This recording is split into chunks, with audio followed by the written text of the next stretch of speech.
class this morning, and hope you guys had a good break last week. We're off to a second half of the semester now. This is the latter module. We're going to start with Adobe Photoshop, which is the most popular application, or I should say creative application in the planet, next to Illustrator, of course. It's going to be a different way of approaching creative projects and assignments as we transfer from Illustrator to Photoshop. It's a really nice transition, actually. From experience, I think it works a lot better than going the other way around. It's just the way digital drawing programs work. It stimulates the mind in a way you understand how placement, layout, design works cohesively with what your methods are with creativity. And then when it comes to digital imaging, it's a little more concentrated on pixels and a little more specialized with images and stuff, whereas placements and layout and design come afterwards as you do build the actual projects. So you'll see that difference in transition as we dive into Photoshop now. One more thing I wanted to mention: you guys did really, really good for the first half, so I want to keep up the momentum and keep up the good work going in the second half. Okay, so here we are with Adobe Photoshop right now. I'm going to switch my camera over and we're going to get started. As always, I'll ask you guys if you can see my screen okay. Making sure it's nice and visible. So by now you guys should see my screen. If not, let me know or speak out. Okay, good. And I'm going to go right into the content module here. I did release this to be visible now. Before it was invisible, just to not overwhelm you with too much information. So the Photoshop module should be accessible right now. As we progress forward with the weeks coming up, you'll see all the classes being listed here. See, class 9 is the Facebook ad. That's something else we're going to talk about later. So the first one is the introduction to Adobe Photoshop. So keep in mind, this is class number 8. However, it's week number 9. So this is how it's going to just offset the numbers a little bit, because week 8 was our break week. And we continue with class 8 in week 9. That's the only difference. These are your lesson files. So you might want to download this as soon as you get a chance. If you're watching this or following me along, you want to click on this lesson files folder. And this comes with I guess, hand-picked lessons that I created for you. These are very popular. I use this in the graphic design program as well. Some of you that are kind of taking both courses might recognize some of these. They look very similar. However, the approach might be a little different than, of course, I do with the graphic design. It's mostly for print. Here we're focusing mostly on web and stuff. But the process is the same and the learning curve is the same by learning anything. If you learn how to drive, if you learn how to do anything else. This is the same thing. We're learning an application from the ground up. So don't worry if you don't even have any pre-existing knowledge of Photoshop or any prerequisites. This will teach you guys everything from the bottom up. Okay, so hang tight and be patient if you already know Photoshop. We just have to kind of get everybody up to gear. So when you get this folder here, just simply click on the right tab, download the original file, and you'll get this thing right on your desktop. Okay.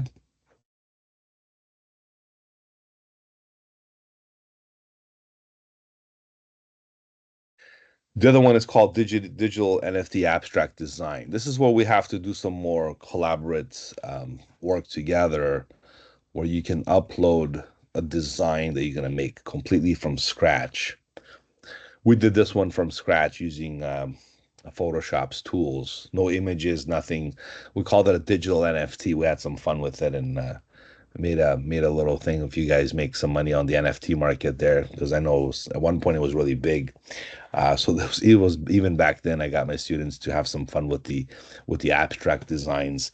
That's what the title is: digital NFT abstract design. We're going to just have some fun with it, of course, and make something as well. So I'll teach you the basics of the application, and then we're going to dive into the lesson files afterwards. All right. Let's just see some of the main projects here that you're going to get. So the main project for Photoshop will be a web page design prototype. This will be a real serve design that you can utilize towards a real website. So even you can even take the assets from Photoshop that you're gonna build a website from, and you're gonna deliver these assets onto the HTML, CSS, and all the other programming languages that you're using this semester. So we're gonna create a big website in Photoshop, and we're gonna export all the assets for HTML. So basically, I'll even show you how to make the website as a mockup in HTML using the Photoshop delivery method. Um, that's only for prototyping. It's not responsive, or it's not really up to today's HTML5 standards. This is just a good way to serve the website up on a browser and just to show what the client what it looks like. And then of course with you guys learning the more modern HTML formats, you get to make it responsive and add some of the other framework that's more suited for today's purposes. All right, because that's only for mock-up reasons. So this is like your main project. We're gonna start this off maybe the next few weeks. I'm not gonna dive into this until later. Okay. First, we got to learn the application first, and then we'll see how we can utilize it to make like web design projects and things like that in Photoshop. Okay, because it is well capable to do that. Um, so the other assignments that you're gonna get in Photoshop are, I think they're split up within the actual lessons here. I just have to kind of dig them up here.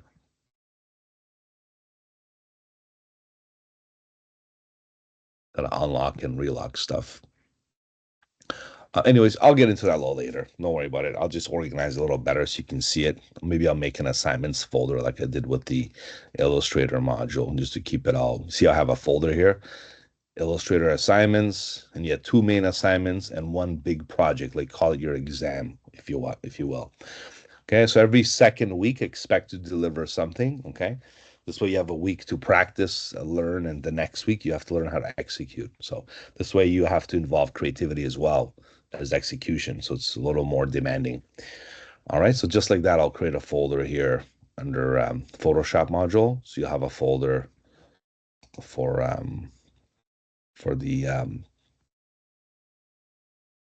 for the projects and one for the I think I should move them over here. Right, the assignments and then the projects are here. Okay, so I'll go over that after. All right. So first off, I gotta ask you if you have the application installed. You'll need the latest version of Photoshop. Well, even if you don't have the latest version, you can still get away with it, to be honest with you. But you should right now have Photoshop. What's this one here? 2025. That's the latest version. It got released, I think, a few weeks ago, which was kind of a surprise to me. So if you just open it up, you'll see Adobe Photoshop 2025 version. It's funny when I open it up, it has a different splash design as well. It's going to quit it from the very beginning. I'll open it up.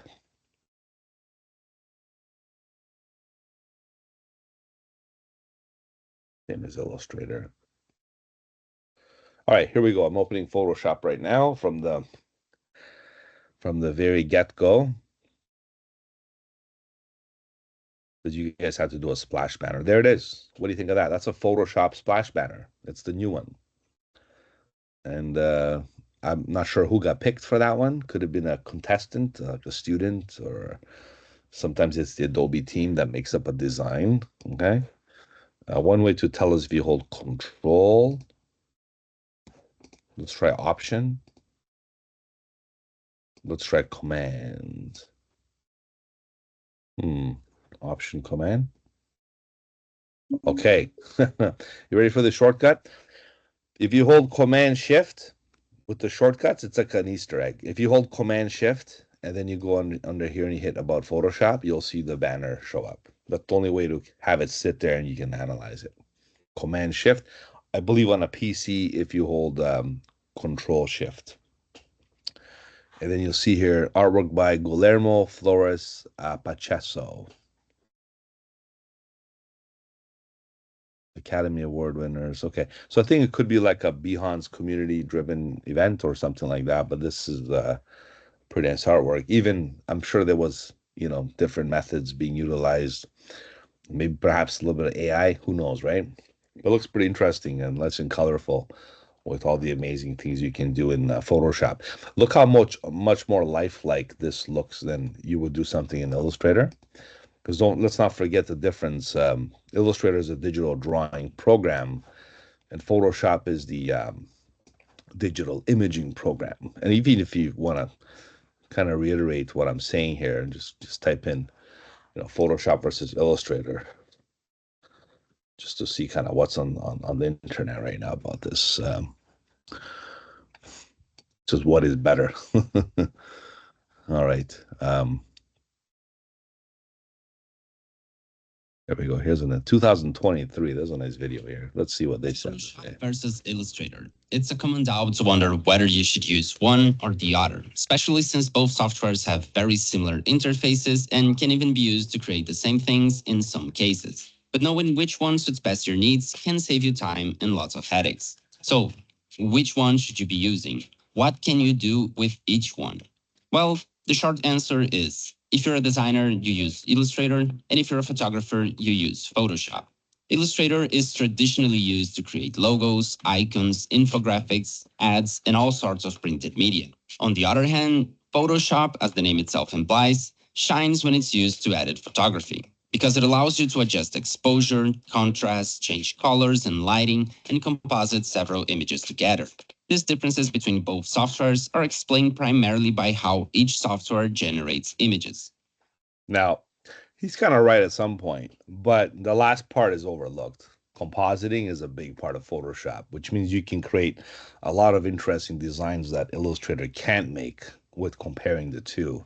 But overall, in the general comparison, he did nail it, but I would disagree with the last part. It's not just for photographers. It used to be.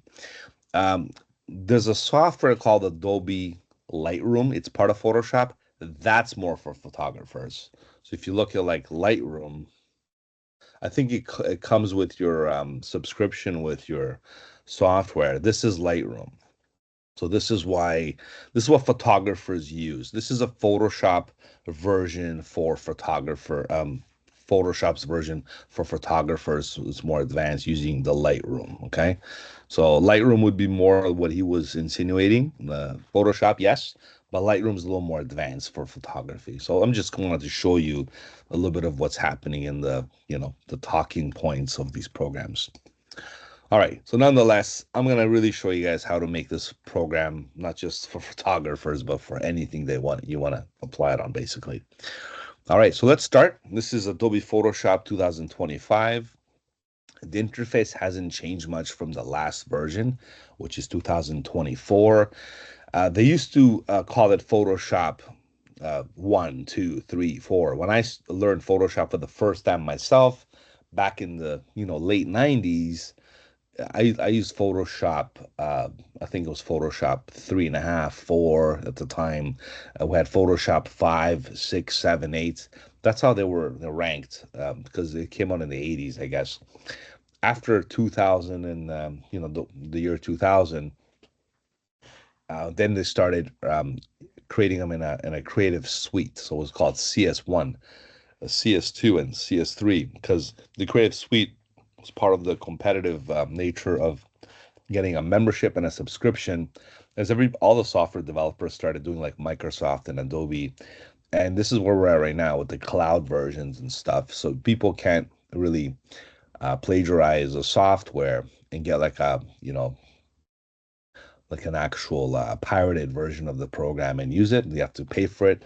And basically they, disconnect your services and things like that. They have more autonomous control over the users. So since then, we're using like a subscription method, whereas opposed to buying the version as well. A lot of industry professionals weren't happy about that because they don't want to pay yearly for our software. Whereas before you purchased a program and it was good for like, a number of years at least before you had to buy another one. And we're talking a lot of money, even back then. Like look at the inflation that's happening now. Back then, Photoshop used to cost close to like $1,000 to $2,000.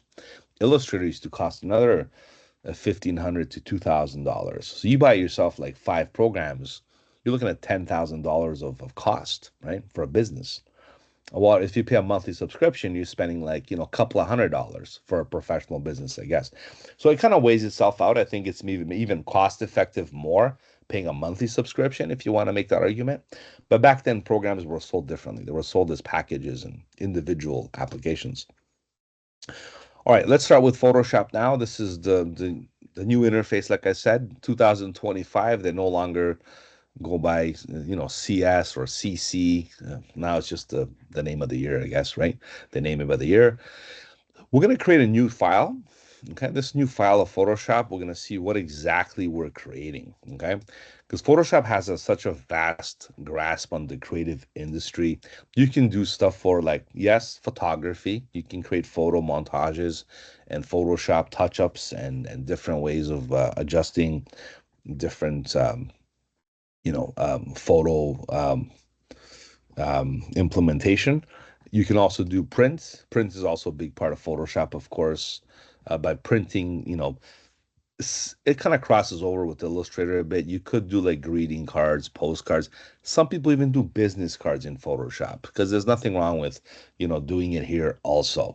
It's just Illustrator is more object oriented. It's easier to kind of control objects, where it is Photoshop. It's a little more finicky. Uh, can you do both? Yes. But Illustrator still is more meant for the object-oriented design stuff than Photoshop. Then you can do art and illustration, of course. Okay. We're going to start with here, with this category, and picking dimension from the right, and we're going to create our own design from scratch. There's no better way to show you a software, just like I did in Illustrator. Same approach, same learning style. We're going to do something from scratch just to learn how the tools work and the premise of the whole application and everything else. Okay, so I'll start you guys off from here. But before I do that, let me explain what the other categories do as well. Of course, this is a web development program, so look at the web category here. You can create a Photoshop website template, as it is one of your main projects at the end will be that, as I mentioned earlier. And you can create some really, really nice Photoshop templates. I've invested some memberships in other platforms that offer web design templates, and a lot of them do have a Photoshop file. So what does that tell you? That tells you that Photoshop is a great tool for creating website design prototypes. And then you have the Figma and the XDs. Well, over there, you can actually, make them interactive. You can link them to other pages and do all this kind of interaction. Because Photoshop stops when it comes to interaction. You can't make programming in Photoshop and link to pages and things like that. There's ways, but it's not worth it. It's not meant to be. That's what Figma's for. That's what Adobe XD was meant to do, although it's kind of discontinued right now. It's on its way out. Figma, let's use it for example. You can take your prototypes, bring all your assets into Figma and then make the prototype there. Because Figma, again, is a very simple program when it comes to designing. It's more like object oriented, right? So this is where you do your eye candy images, beautiful designs, and you make the actual website afterwards. Okay. Then you have a mobile setting as well. I mean, 2024, right? We're entering a new era if we haven't already. Most people use their cell phones now instead of a computer. I get more and more people not even knowing how to use a computer anymore. They just know the basics of applications. Computers still are bread and butter, like our main application platform use for most applications, I should say. But some people like to use mobile phones. So our job is to create products, not just websites, but apps even that look good on mobile devices. So Photoshop can also absolutely deliver mobile prototypes, whether you're making an app or you're doing a social media post or anything like that, you can use Photoshop. All right. And you have the different latest models of the devices: iPhone X, iPhone 876, and iPad Pros, and all the other. You can view other presets as well. If you're an Android person, iOS and the watches and stuff, you can make different interfaces for different things. And lastly, film and video. Film and video has always been a big part of Photoshop also. When you do short movies or commercials or titles, you can do short movies in Photoshop as well now. You can bring in a video sequence, or you can export an animation into a video sequence as well. This is where I'm going to explain to you more like near the end of the semester how to integrate this feature as well. One of your last assignments in this class is to deliver an animation. So you're going to create a video animation, a commercial advertising done in Photoshop. So that's going to be your last nice assignment. That'll be fun. All right. So that's I'm going to introduce that a little later. So we're going to take advantage of most of these wonderful features Photoshop has to offer, especially web, film and video. Not much mobile because I'm not going to make you guys make an app in this class, okay? But what do you do here? It's very similar to this one. These two are very similar. The only difference is the size.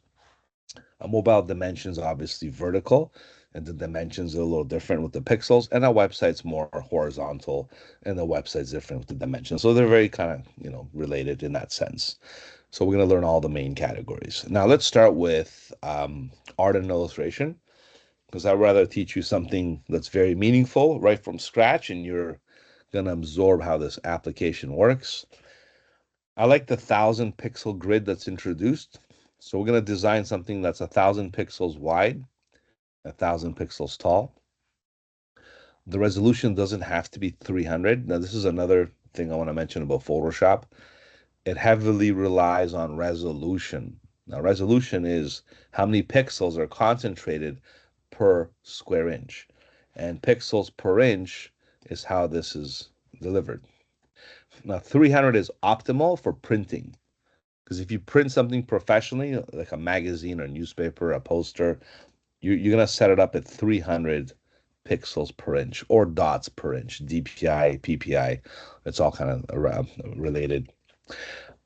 Whereas if you make stuff for the web, if you make stuff for the monitor, the screen, a video, this is going to be 72.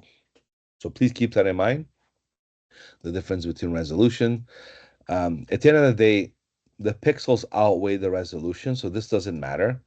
This only equates when this is done in inches. So if this was in inches, okay, then you have to, let's say you're doing a movie poster. That's what my students did in the graphic design program. Let's say it's 18 inches by 12 inches. Okay. Now this I'm going to change it to 300 DPI. Okay. Because this will constitute the resolution that's going to be increased for that size. Okay. Because if I change this to pixels now, look at this. It's going to be 5,400 pixels by 3,600 pixels at 300 DPI. Back to inches I go, 18 by 12. So 18 inches by 12 inches is the same as 5,400 by 3,600 pixels, right? But if I change this to 72 DPI, so 18 by 12 at 72 DPI, the pixels would equate to 1296 by 864. And that's how calculations work when you measure pixels versus inches. So the main takeaway here is either measure in pixels, or if you're printing, you measure in inches. But if you're printing, if you measure in inches, make sure this is up to 300 DPI. If you're measuring for websites, mobile apps, social media content, anything like that, you can leave this at 72, but make sure this is in the thousands. Because a Facebook ad is like, 1,080 pixels, or Instagram or a TikTok video. They're all into the 1,000, 2,000 K pixels. Okay, so make sure that's measured adequately. All right, let's go back to our 1,000 pixel grid here. I'm just going to click on this. If not, just make this 1,000. Please make sure this is set to pixels. You don't want to make sure this is a 1,000 inches. If you mistakenly do that, some students have in the past. If you make this 1,000 inches, if you're not paying attention, this will give you in pixels. That's 72,000 pixels. That's like 72K. Okay, so you don't want to do that. You might even crash your software. So let's stick with realistic numbers here. So make sure your units are set up first. So first and foremost, get the units set up to what you want it to be. So we're going to set it up in pixels. Then the width will be 1,000, and the height will be also 1,000. So I'm just setting it up to be 1,000 by 1,000 pixels at 72 dots per inch. All right, we're going to hit the create button, and off we go. Oh yeah, forgot to mention the other parts quickly here. The mode is always RGB color, okay? Because we're designing things for the monitor. If you were to print something, you're gonna go switch it to CMYK. The difference is red, green, and blue. That's the bulbs that make millions of colors. The values go from 0 to 255. Whereas CMYK uses ink cartridges that are in the printer, which is cyan, magenta, yellow, and black. That's what K stands for. And what you do with those, there are different ink percentages that go from 0 to 100, and you mix different colors to produce, let's say, green or other colors, right? So we don't have to worry about that for now unless we're printing. Make sure you set it up as RGB color. For you, most of the time, it's going to be this one. So just remember that, okay? And the background color is white, whatever that default was. All right, so here we have a white canvas. If you want to join me doing this with me together, please feel free. I can go at a slow pace and answer questions along the way. I don't mind. Or maybe when I see you Wednesday, we can do like an actual in-class practice session together. I'm just gonna, review what I taught today and maybe give you some extra lessons like I normally do on the Wednesdays, okay? So here we have a canvas. This is 100% view. That means exactly how big this is. It's how it's going to appear in when you output it for social media or for other contents as well. Okay. So I have this set up and we'll get started.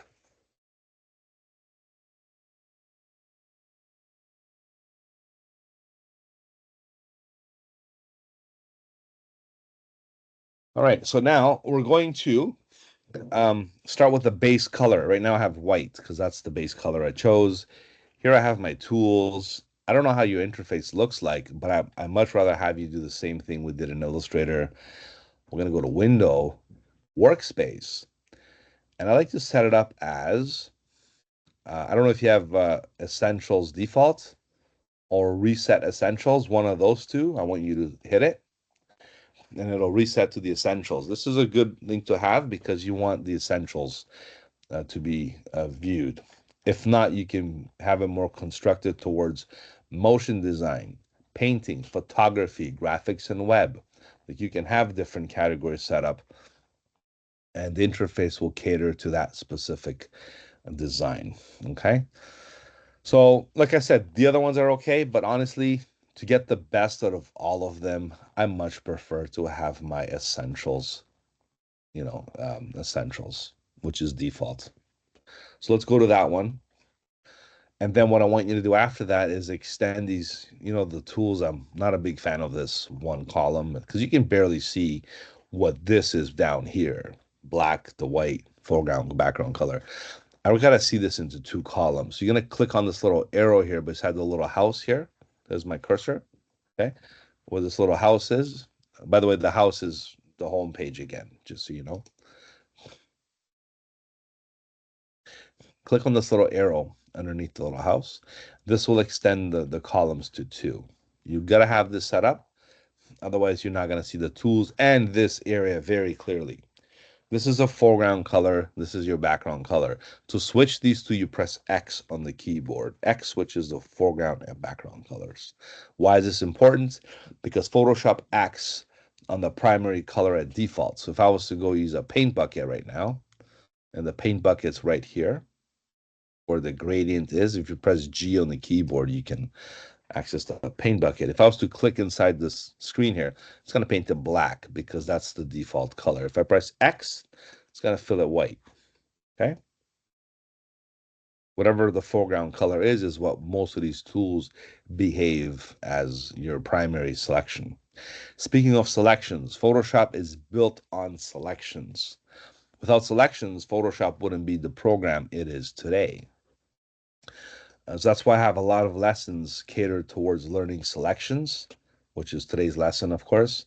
And the other one's going to be learning layers. Once you learn layers and selections, you can be more confident in Photoshop and you can do probably 80% of the work that's delivered to you. So most of the stuff you can learn with me, the capacity would be like a lot, learning layers and selections.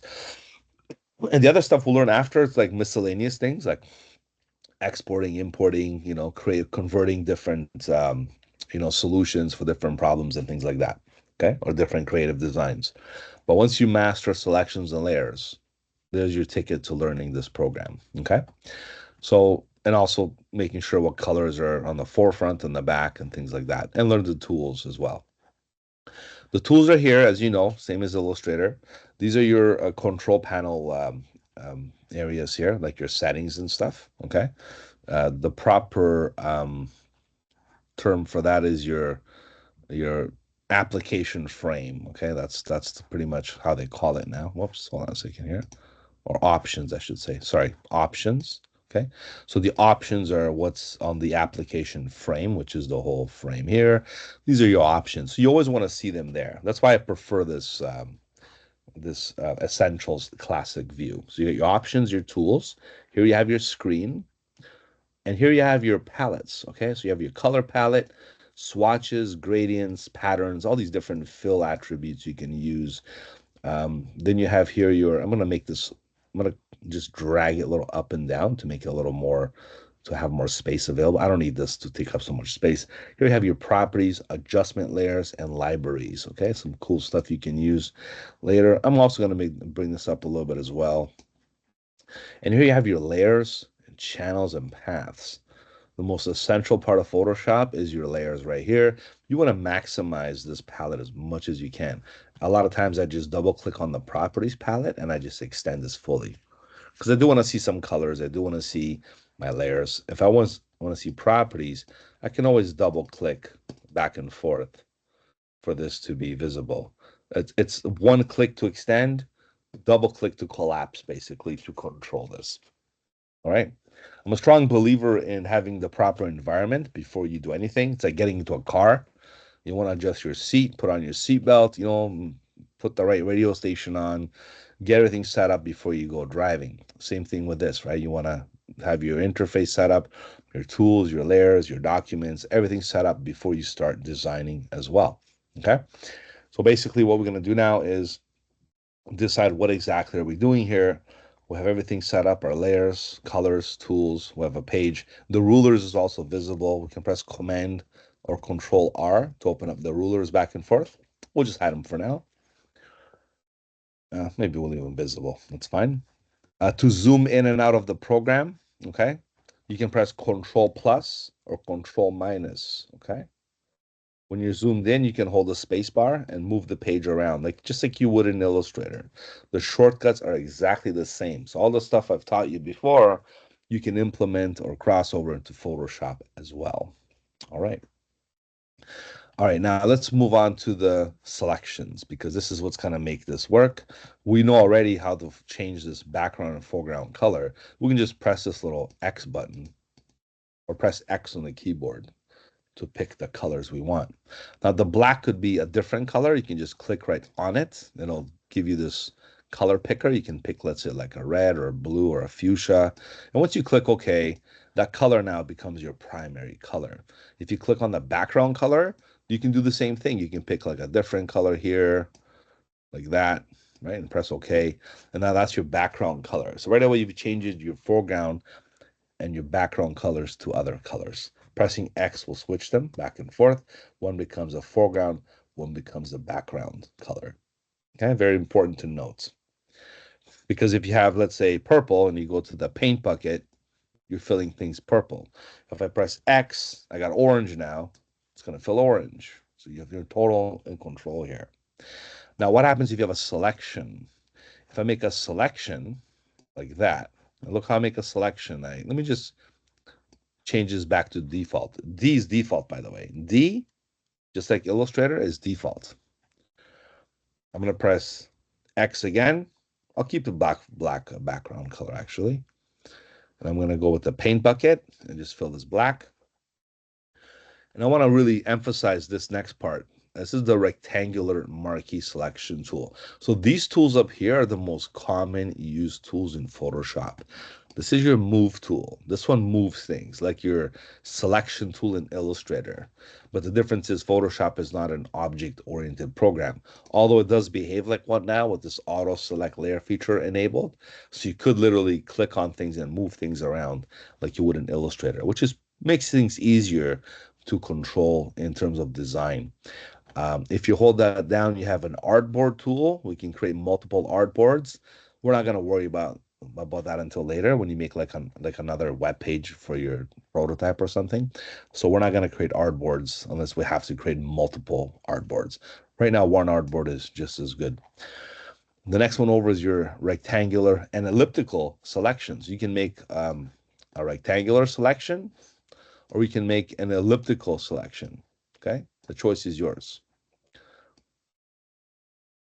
If you click, you make the selection disappear. If you click and hold the mouse, you create the selection. Okay. Again, if you click outside, the selection disappears.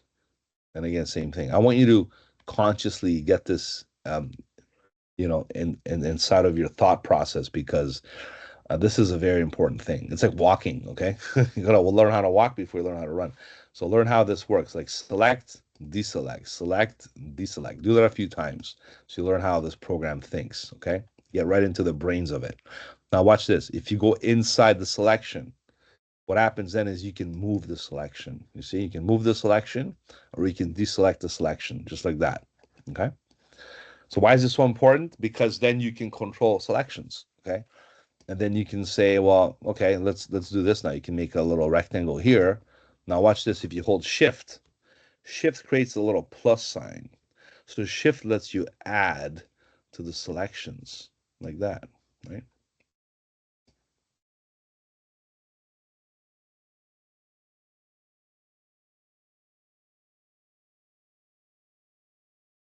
So I'm just adding selections back and forth, right? And option, okay, option subtracts. See, option turns to a minus or alt for those of you that are using a PC. Shift adds, option subtract. So option basically subtracts selections, shift adds selections. Okay, so we're going to do another option here. And again, you can lose all the, once you click away, everything disappears. So you can bring everything back by pressing Control Z or Command Z, because that goes back one step under here. Undo, redo. But just be careful. You want to, if you click inside, you can move the selection. So shift adds, an option or alt subtracts from the selection. You can even change a different tool like the elliptical tool.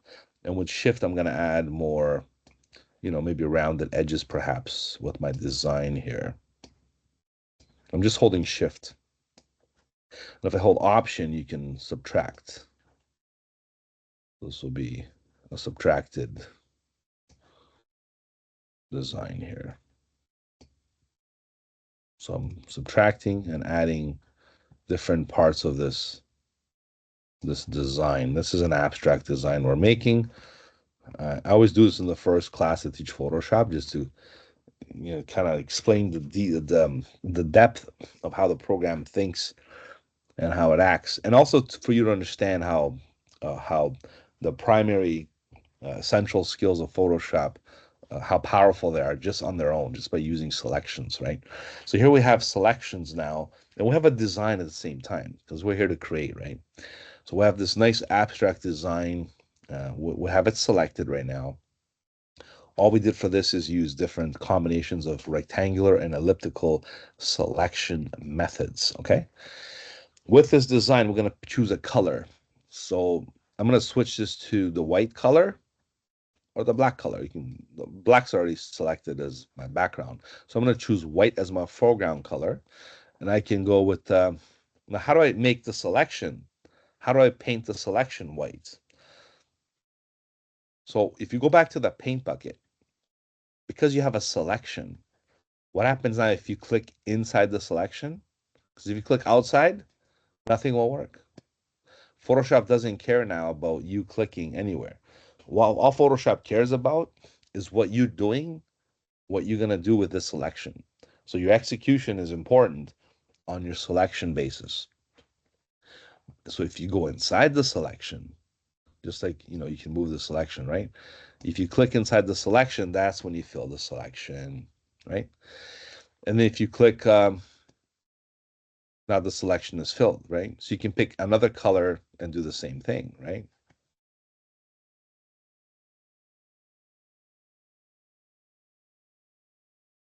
I'm going to keep it black and white for now, okay? Now, what's important after this is to deselect the selection, because if you don't, Photoshop will constrain you only to the selection. So to have a selection or not to have a selection, okay, that's the main thing. That's not a Shakespeare line, by the way, okay? So if I go to the marquee tool, okay, if you click away, now you're deselecting the selection. No more selection, which means the paint bucket tool will still work, but now it's no holds barred. Anything goes now. So if I click on the black now with the white selected, it'll just make it look like this, and like that. You see, you can totally strip it. I'm gonna press Command Z, Command Z, Command Z, because that wasn't my intention. I want to change the colors, perhaps, maybe. I could have done that with the selections, but I want to show you after the selections as well to see how free form Photoshop can be. So let's go ahead and pick one of those colors again. Perhaps I'll go with this, I don't know, nice deep purple here. I'm going to paint this as my background. And maybe I'll paint this also purple, right? And I'm going to switch the background color to maybe a nice orange, right? And do the same thing with the white. Whoops, what happened there? Well, I picked the background to be orange, but the foreground was still purple. So when I clicked on the white, it became purple. But if I press X, now I'm prioritizing the orange to be my foreground color. So if I click on the white, it'll become orange, basically. So once you learn these basic tactics, you're going to acquaint yourself more with the program and learn the fundamentals of how primary selections work and foreground colors, background colors. So this is why I find this exercise very useful, especially on the first day of learning the program. And now that you have a little bit of Illustrator experience, you're more likely to understand switching tools and views and methods and stuff. You're more familiar with the Photoshop interface, which makes it a bonus for you learning this. Okay, so you have no problems. Just follow me along and you'll be just fine. All right, so now what? Now we're going to incorporate some more colors, some more selections, and some additional things that we want to do. So for that, we'll go back to the selection tool. We're going to go back to the, perhaps, the rectangular marquee again, right? And what I'm going to do this time is select the top half of the design. I'll stop like right there. So I just went outside the boundary of the document. I went all the way across the outside the boundary there. You don't have to do this because now you're going inside. I mean, you could really, you can do this or you can do, but if you want to get the whole outside, then you do it that way.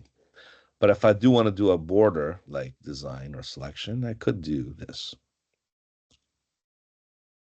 right? I could do that. And having that selected now, I get to decide what I want to do. Perhaps I'd like to change some of the colors in there because that selection is active. If I go with the paint bucket, it'll only fill inside that selection. So if I choose a different color from here, like my swatches, for example, I'll pick like this, bright green, let's say, and I choose that one. It'll select that to be that bright green. A little too bright to my liking. I'll make it a little more neutral here. There we go, right? A little better. And if I want to change the color of anything here, I can do it now because this selection constrains me only in the area, right? So even if I want to pick this red, for example, I can make this red. I can make this color here. You can choose different colors because that selection only controls that area. Okay. So now you can see how selections constrain, um, live areas for you to edit or control or change for that matter. All right, let's go throw some of this onto some other colors in here. With the paint bucket now, I can no selection, just with the paint bucket, I can paint different colors now, right? And then we have our abstract design, right? Now we can take it a step further by having this again this marquee selection tool. I'm gonna purposely do this just to make it more border like similar to that. And I can use the arrow keys to move the selection back and forth. Let me try this again. I'm gonna go from here to there.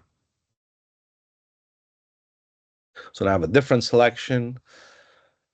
I'm going to choose a different color, I guess, from here this time. I can be more selective this way than constraining my selections to the swatches up here. So I'm just going to go click and select different colors and then deselect. So now if I go and select the whole thing, when I say the whole thing, I mean, let's do now the left half like this.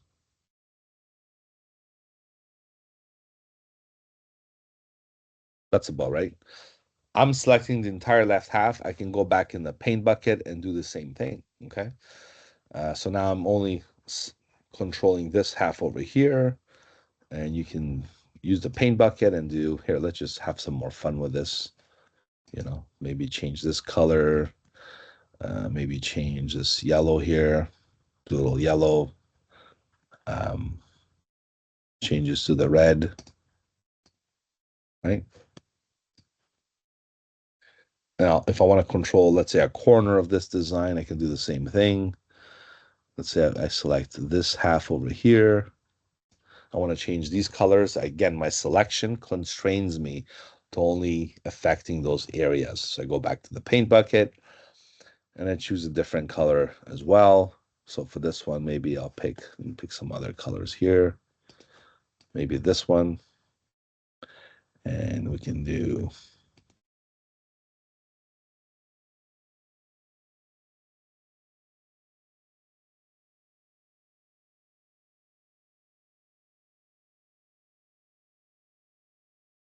blue in there. There. Okay, let's switch it up a little bit. Nice. So I have different colors controlled in different sectors. The different things are happening. And there's your like abstract design. And all we did this was using different selections, colors, and fills to get this done. Now, to kind of amalgamate this a little better or control it differently, what we can do also now is apply a filter. For that one, I'm going to use the elliptical marquee tool. Okay. Let me just show you a nice little trick here. You can hold Option or Control. Look at my cursor right here in the middle. If you hold Option or Control, sorry, Option or Alt, you can start from the middle out. You see I'm making a middle selection like this? It's a circular selection. And that was from the center out holding Alt. If you don't hold Alt, then you'll have to start from the top left corner and make a selection to the bottom right corner. If you hold Shift, you're perfecting your selection, so it's a perfect circle. I'll make the circle fit within my design, so it's kind of nicely trapped inside, like this. You can also transform the selection in case you're not happy with it. You can go Select, Transform Selection. Selection is so important that, look, it has its own menu, Select. So whatever you select, you can control the selection. You can modify the selection. You can mask it. You can do lots of advanced stuff I'm going to get into later. But for now, let's learn the fundamentals here. We're going to go transform selection, which means you can resize the selection to fit your area of desired space you wanted to select. Press enter.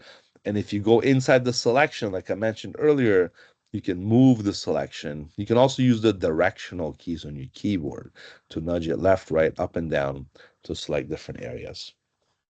Right. Now that our selection is situated and it's covering a good area of our design, what we're going to do now is we're going to go to, this is how you wow students in the first day. You go to filters and you just go nuts with the filter galleries, because all these do is, even before AI was around, this just creates different effects. Okay, so different filter effects. And you have filter gallery, just to show you some of the cool stuff here. The filter gallery basically gets into, different, this is more like the chroma filters. You have the artistic designs. You know how you can make people, even with AI right now, you can make people look like they're cartoon characters, illustrated. You can do lots of cool effects this way. Okay. The plastic wrap wasn't too bad, actually. Yeah, right. And you can do lots of this kind of stuff, but these are more like the effects filters, okay? So let's see if you click OK, it's gonna make that selection now look like it's more like three-dimensional, I guess, because we did the plastic wrap on it with the color. So undo and redo. How am I doing this undo, redo stuff? Well, this is called a history. Let me just show you how to better control it. Not to give you a history lesson, okay? Oh, I love history, by the way, but there's a history panel, and the history panel is located right over here. This is the little button, and this can go back in time. I wish I had this in real life, eh? So right now we're at this step right here. If I'm gonna go back a few steps with the paint bucket, I can go as far as back as when I started this whole document. Did you know that? Even back to the snapshot. You can take snapshots of different points and always navigate to that point if in case you change your mind as you're designing. But I'm going to go back to my current step and continue from there. This just beats you going back to Command Z too many times. And you can then, let's save a snapshot of this or create a new document or create a new snapshot. And this new snapshot now takes you right here. Pretty cool. In case you want to explore different things. The next filter I wanted to show you was, so that was the artistic one, okay? And these are the pretty good, they're all in our filter gallery, by the way. You can explore, oh, that just did it again. Under filter gallery, that just does the last filter. What I did was I went to the filter gallery itself, and I was messing around with different effects this way, okay? All right. So although it's applying something else now on top, that's fine. We're not going to get too much into that. If you, I mean, you can click OK and do it again. It'll just double the filter effect. So it's not a big deal. Looks like it's plastic wrapped in some way or another. Press undo. All right. Um, there's my selection. Okay, anyways, we're not gonna, you can keep repeating those filters, but what I wanted to do was get into the more distort filters. And these are under here, under distort. This can really distort pixels within the image. It's like a pixel playground. These filters here have been around for almost 30 years. Okay, same ones. I don't think they've changed much because Photoshop was able to do this 30 years ago, right? And it's still the most powerful program today. Although there's other tools out there that can do these kind of things, Photoshop just has a way of doing it better. I'm gonna use the twirl one for this one. So filter, distort, twirl. And what this will let me do is basically twirl my pixels to a degree that I want this to look like a candy shop or something like that, right? And you can do this kind of clockwise or counterclockwise. You can control the spin and you can zoom in and out of what the design might actually look like when it's all finished. So if I press OK, that's the result I'm going to get. So it's more like an abstract design with colors and selections that I made right from scratch, right? And this was all done on one layer, okay, one background, just using fundamental design skills in Photoshop, colors and selections and fills, and that's it. And lastly, we added some filters. But look what we came up with, a very unique design. This is so unique that I'll bet you $1 million that nobody in the world has this done because it's so unique. We did it from our own creative, you know, steps and stuff that we did. And you the same thing. If you made this with me, I'm sure your design doesn't look exactly the same as mine. It's got some kind of different variances. Okay. So basically now, this is, let's say this is the finished piece or masterpiece that we're creating. What I want to do now is save this as a document. So when you save this, Photoshop always saves, always save a Photoshop document. So you're going to go to Save As. You're going to go to the desktop on the computer. I'm going to call this Abstract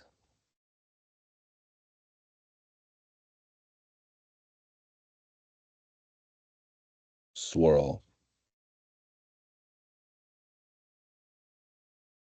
Abstract Swirl on my desktop. And like I said, you can save this as many different formats. Look, you have JPEG, PNG, all the web formats.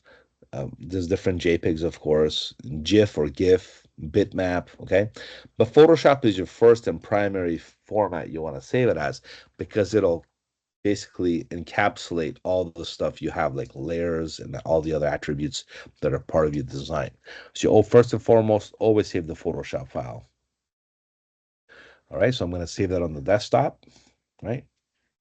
But the problem is when you save it as a Photoshop file, only you and people that have Photoshop can open this lovely document. Okay, nobody else can open this but you, because it's got a PSD extension. See, .psd stands for Photoshop document. Okay, just like PDF, a portable document format, and things like that, right? So if you double click on this file, it'll open it in Photoshop. It might be able to preview in other applications, but you can't edit or move this around. Now, there's nothing to edit because it's one layer anyway, so it's kind of regardless if it's Photoshop or not, it's still a document regardless, right? But for me to put this on social media or to put it on a website or to share it with other people so they can see it and open it properly, I have to save it as a more communal format, right? A format that's more accepted, a universal format. So that one's going to be under save a copy, okay, or save as. Save a copy seems to override some extensions in case, let's say I did have some more advanced features that I did in Photoshop. Save as will constrain me to save the other one. So save a copy is your other option, okay, or your secondary option there, alternative. So when you go save a copy, I'm going to go back to the desktop again. You can save a lot more formats than before, basically. So you can go with a JPEG, okay, which is the Joint Photographic Expert Group format. Great for images, lots of colors. This would be a suitable JPEG format because of the colors it has. If it has like limited colors or transparencies, I'm creating like buttons and stuff, I would go to a PNG format. That's another widely acceptable web format. So PNG or JPEG are your go-to basically when you want to export these for web or social media. Now, if you want to create like an animation or something more that's, with frames and stuff, then we do with the GIF or a GIF format, which is a graphic interface format, graphic image format. There you go. Right? So for now, we'll just do a JPEG. Okay, we'll save it as abstract twirl. It's a copy.jpg. That's the extension. And if I do hit the save button, it's going to save it as that. The thing about JPEG is it is a compression-based format, so you can control how much compression are you giving it by controlling the output. So I would do like max 12. Okay, that's the maximum 12, which is gives you the best um, possible executed compression as well, maximum quality. So as soon as you go ahead and click OK, you're going to end up with the JPEG. And this is more now user friendly for you to put on a website, a mobile app, share it with people. Everyone can open a JPEG, right? It's your standard, photo format on your phone. All right, so this is that one there. So we're going to minimize it. And this is the JPEG format.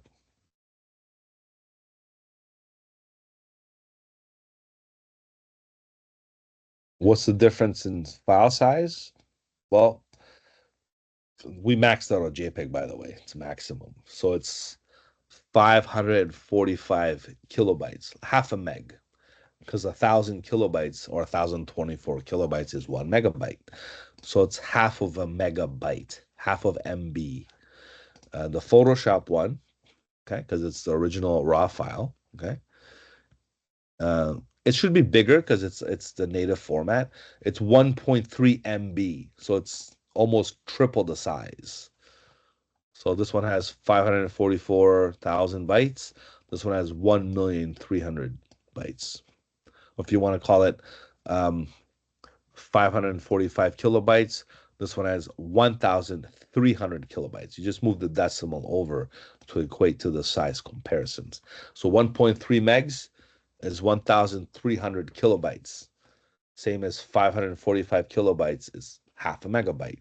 That's how you can do basic math and comparisons. Why is this important? Because if you make websites and you have your images too big, the website will take too long to load, and you don't want that to happen. Even in today's technology and internet speed, you still want to keep the images relatively smaller so the websites are loaded faster. And that helps your Google rankings and all the other, web definitions and restrictions that are out there. So make sure you pay attention to file size and how big your files end up being before you put them on the web, because that's important. And for this, I just went, uh, you know, right click, get info,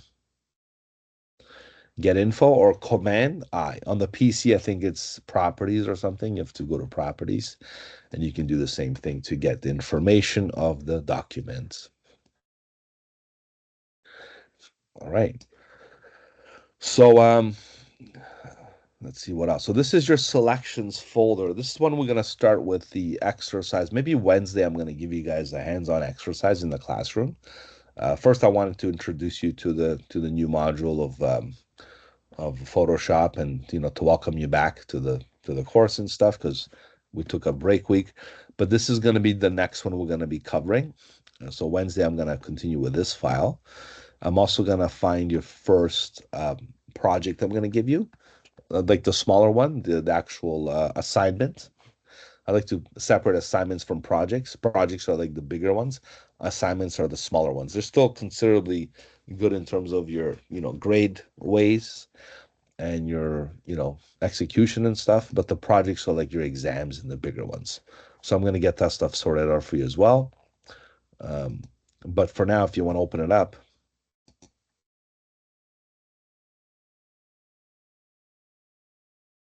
it should be accessible to you. So the Photoshop, so the Illustrator module we're done with. I'm not gonna, I'm gonna leave it in there just for reference purposes. But now we're in the Photoshop module, so everything you do right now should be all here. Okay, except your main projects. Maybe I should move this main projects down here just so you can see it better. Okay, so there's your main projects. Like I said, your main project will be the website for Photoshop. I'll go with that, go into that detail later, like not today, but when the time comes. So that's going to be there. And I'll put the assignments folder here as well. So all your assignments will be also linked.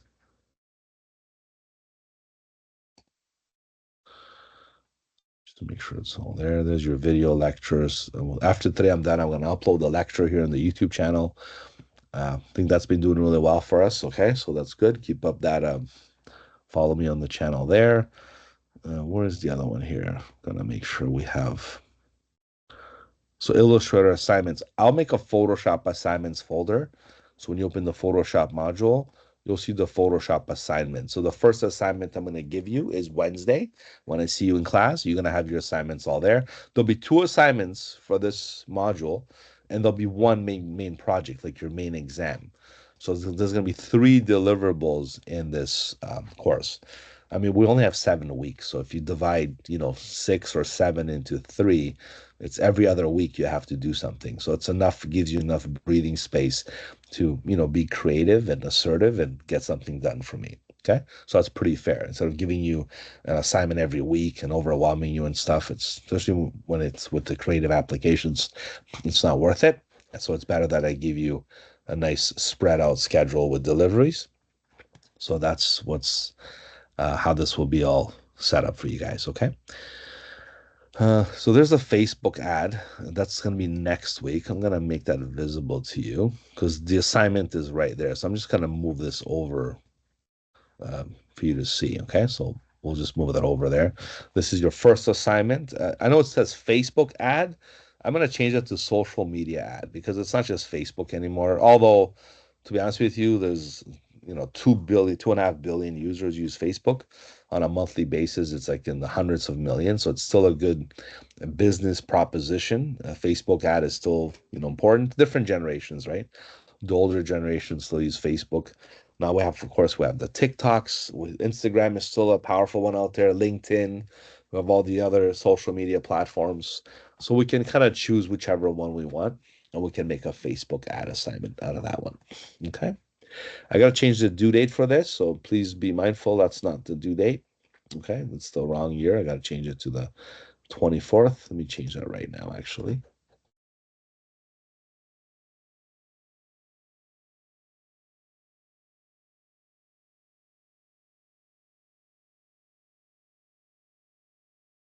And I think it's more like the 15th. Okay. I'll double check on that date though. Just change it for now so it's not too out of date. All right.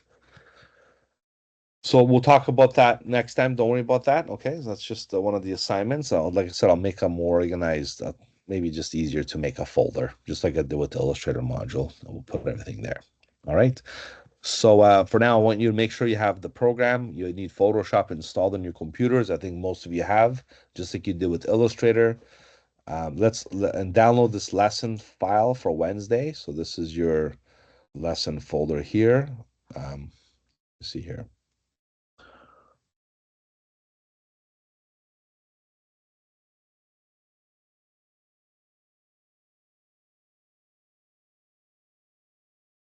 So under Intro to Photoshop, okay.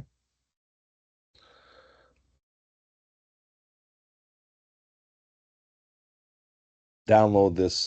What the heck? Where did I go here? I do apologize, guys. I think I went over. I clicked on my other Photoshop course. So it's kind of similar. That's why it's easy to do that now with you guys. So Photoshop module down here. Okay. Class 8, download the lesson files. So what I'm going to show you now is what's inside the lesson files and how exactly that's going to help us build some more, content and skill set in the application. So you're going to download this.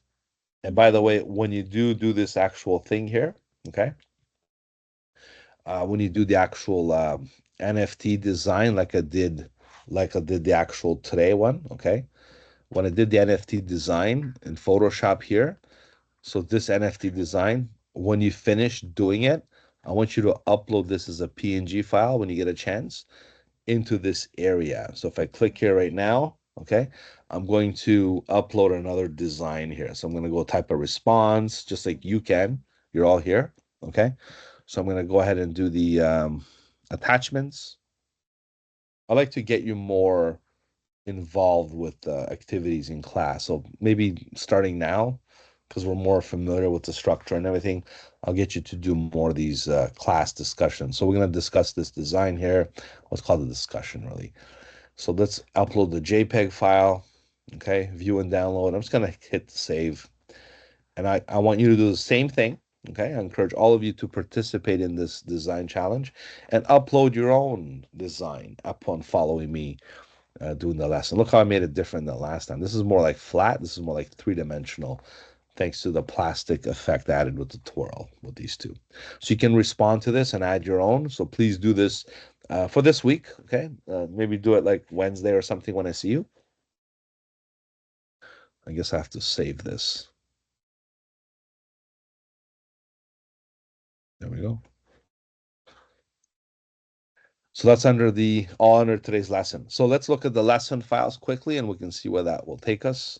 So these lesson files, it's called selections.zip. If you unopen that or unzip it, it'll give you a folder called selections. And what better way to start Photoshop than learning selections, as I started already with the NFT design. There's 4 folders in there. So we have the lessons, the starting one. So this one I'm going to do it on Wednesday to get you really familiar with this. We're also going to do this one the following week. We're going to tackle all these other ones. Okay, so we're going to do all this in the next 2 weeks. We're going to cover all these folders. Okay, so this week we'll cover this folder here, Wednesday, and these 3 folders we'll cover them next week. And that's how we're going to keep going. I'll have some other material for you to download and execute with me. So going forward, we'll do lots of fun stuff together and you'll learn Photoshop. All right, so I'm going to wrap it up right now this morning. And I hope you guys had fun. Nice to see everybody back. Let me say hi to you again before I wrap up the lesson. I can stop the recording as well. And then we'll end it there. All right, so nice to see everybody. Thanks for watching, and I'll see you guys on Wednesday, and have yourself a great week ahead. Okay, bye for now. Thank you.